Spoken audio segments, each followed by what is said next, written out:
Nunca pensé que le contaría esto a nadie.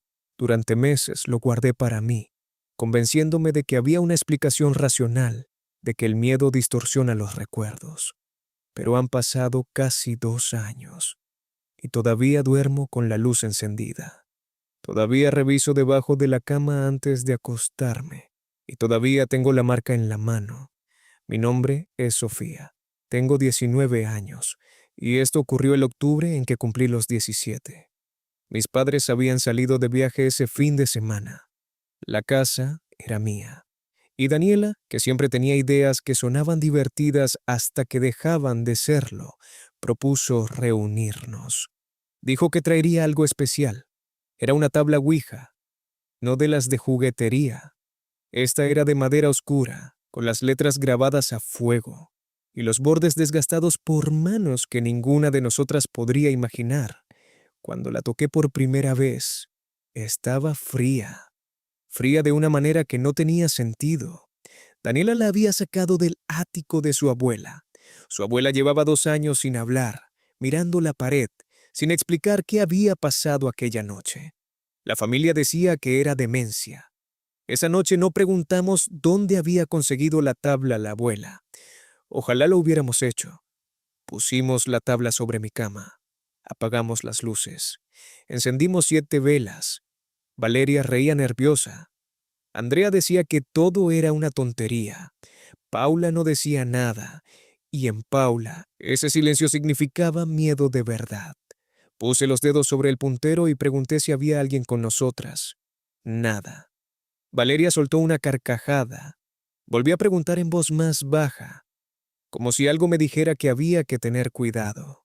El puntero se movió, despacio, de esa forma que hace que el cerebro intente convencerte de que fuiste tú, de que fue cualquier cosa antes que lo que realmente estaba pasando. Y Daniela preguntó quién era. El puntero respondió letra por letra. No tiene nombre. Andrea dijo que todo tiene nombre. El puntero volvió a moverse. Tú no.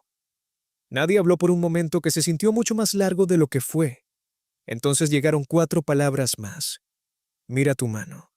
En el dorso de mi mano derecha, justo debajo de los nudillos, había una marca. Rojiza, pequeña, como trazada con una uña caliente. Una letra incompleta, o el principio de algo más largo. No estaba ahí cuando empezamos. Valeria y Andrea se fueron. Solo Daniela, Paula y yo nos quedamos frente a la tabla. Debí haber parado, pero algo hacía que las preguntas se sintieran urgentes, como si ya hubiera algo abierto que necesitaba cerrarse correctamente. Paula preguntó qué quería. El puntero no fue a las letras, fue al borde de la tabla, a una palabra ya grabada desde siempre. Adiós. Las velas se apagaron. Las 7 al mismo tiempo. No hubo corriente de aire. Las llamas simplemente dejaron de existir. Y el cuarto quedó en una oscuridad total. Y en esa oscuridad escuché algo. Las demás dijeron después que no escucharon nada. Pero yo sí. Era una respiración. No en el cuarto. No a mi alrededor, debajo de la cama. Lenta. Regular. Como algo que llevaba mucho tiempo ahí y que recién ahora quería que yo supiera. Encendimos luces, revisamos. No había nada. Claro que no había nada. Pero al mirar mi mano de nuevo, la marca ya no era una letra incompleta. Era un nombre, uno que no reconocí durante 3 semanas, hasta que un domingo fui al cementerio con mi madre y tomamos un camino diferente al de siempre. Entre lápidas que nunca había visto, lo encontré grabado en mármol gris, sin fotografía, sin flores, con una fecha de nacimiento, solo una fecha de nacimiento, sin fecha de muerte. La misma fecha que la mía. Volví sola a buscarlo una semana después. No estaba. No había ningún registro del nombre en la administración. Daniela devolvió la tabla al ático sin que nadie se lo pidiera. Lloraba mientras lo hacía, aunque dijo que no. La abuela murió 4 meses después, en su sillón, mirando la pared, con una expresión que describieron como de alivio. En el ático no encontraron la tabla, Solo una mancha oscura en el suelo de su tamaño exacto, y en la pared, arañado a la altura de los ojos de alguien sentado, un nombre. El mismo que tengo en la mano, el mismo que sigue ahí 2 años después, sin borrarse. Me dijeron una vez que la Ouija no abre puertas, que solo revela las que ya estaban abiertas, que no convoca nada, sino que le da nombre a lo que ya estaba presente. No sé si eso me da más o menos miedo, porque si es verdad, lo que respiraba debajo de mi cama esa noche no llegó con la tabla. Siempre estuvo ahí. Y ahora sabe que yo sé.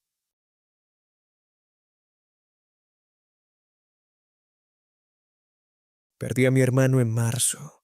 Accidente de tráfico. Una carretera mojada. Una curva que conocía de memoria. Y de repente, el mundo con un hueco en el centro que nadie sabe cómo llenar. Marcos tenía 23 años. Yo tenía 20. Y durante los meses siguientes hice todas las cosas que hace la gente que no sabe cómo sobrevivir al duelo. Hasta que una noche hice algo que no debía hacer. La tabla la compré por internet. Sé cómo suena eso. Sé lo que están pensando. Pero cuando pierdes a alguien así, de golpe, sin despedida, empiezas a considerar cosas que antes te habrían parecido ridículas. Solo quería hablar con él una vez más, decirle lo que no alcancé a decir. Me senté sola en mi cuarto, apagué las luces, encendí una vela y puse los dedos sobre el puntero. Pregunté si Marcos estaba ahí. El puntero no se movió por un momento largo, y luego fue a la S, despacio, y luego a la I. Respiré hondo. Le dije que era yo, su hermana, que lo extrañaba, que necesitaba saber si estaba bien. El puntero se movió. Estoy aquí. Empecé a llorar. No de miedo, todavía no, sino de ese alivio desesperado que siente la gente cuando cree encontrar lo que estaba buscando. Le pregunté cómo estaba. Le pregunté si me escuchaba. Respondió que sí, siempre. Entonces, sin saber por qué, le pregunté algo que solo Marcos podría saber. Un secreto entre los dos. Algo que ocurrió cuando teníamos 12 y 9 años. Algo que nunca le habíamos contado a nadie, ni a nuestros padres, ni a nuestros amigos. Una tarde en el parque que terminó mal y que los dos habíamos prometido llevarnos a la tumba. El puntero deletreó cada detalle. El parque. Lo que rompimos. ¿Por qué lloramos? Las palabras exactas que nos dijimos después. Me quedé paralizada mirando la tabla, porque eso no podía saberlo nadie. Nadie en el mundo excepto Marcos y yo. Y sin embargo ahí estaba, letra por letra, sin errores, sin dudas. Le pregunté con los dedos temblando sobre el puntero si de verdad era él. Sí, respondió. Le pregunté si estaba bien. Sí. Le pregunté si tenía algún mensaje para mamá. El puntero tardó esta vez, más que antes, como si algo estuviera pensando o eligiendo. Dile que cierre la ventana de su cuarto por las noches. Me detuve. Le pregunté por qué. No respondió. Le pregunté de nuevo. El puntero se fue despacio hacia una esquina de la tabla y no volvió a moverse. Esa noche llamé a mi madre. Le conté lo de la tabla, esperando que se enojara, que me dijera que era una tontería, que el duelo me estaba afectando. En cambio, se quedó en silencio por un momento, que se sintió demasiado largo. Luego me preguntó cómo sabía lo de la ventana. Le dije que me lo había dicho Marcos. Otro silencio. Me contó que desde la semana anterior dejaba la ventana de su cuarto entreabierta por las noches, que no se lo había dicho a nadie, que lo hacía porque sentía que así Marcos podía entrar, que era una tontería, lo sabía, pero que la hacía sentir menos sola. No dormí esa noche, no porque el mensaje me pareciera tierno o reconfortante, sino porque empecé a pensar en algo que no había considerado antes. Empecé a pensar que cualquier cosa que sepa los secretos de los vivos no necesariamente viene del lado de los muertos. Volví a la tabla 3 días después. Sé que no debía hacerlo. Pregunté directamente, sin rodeos. ¿Eres Marcos? El puntero tardó más que nunca y luego respondió. Él ya no está. Pregunté quién era entonces. Pregunté cómo sabía el secreto del parque. Pregunté cómo sabía lo de la ventana de mi madre. El puntero se quedó inmóvil durante 1 minuto entero. 2 minutos, 3. Y luego despacio, con una calma que fue lo más aterrador de todo, porque estuve ahí. No he vuelto a usar la tabla. La guardé en el fondo del armario y puse cosas pesadas encima. No sé qué había al otro lado. No sé desde cuándo estaba ahí ni cuánto tiempo lleva siguiéndonos. Solo sé que sabía cosas que nadie podría saber. Y eso no me da consuelo. Me da mucho más miedo que el silencio. Si llegaste hasta aquí, ya sabes que algunas preguntas no deberían hacerse. Pero si aún así quieres seguir escuchando historias como esta, suscríbete al canal y activa la campana. Cada semana hay una historia nueva esperándote. Una historia que alguien en algún lugar juró que fue real.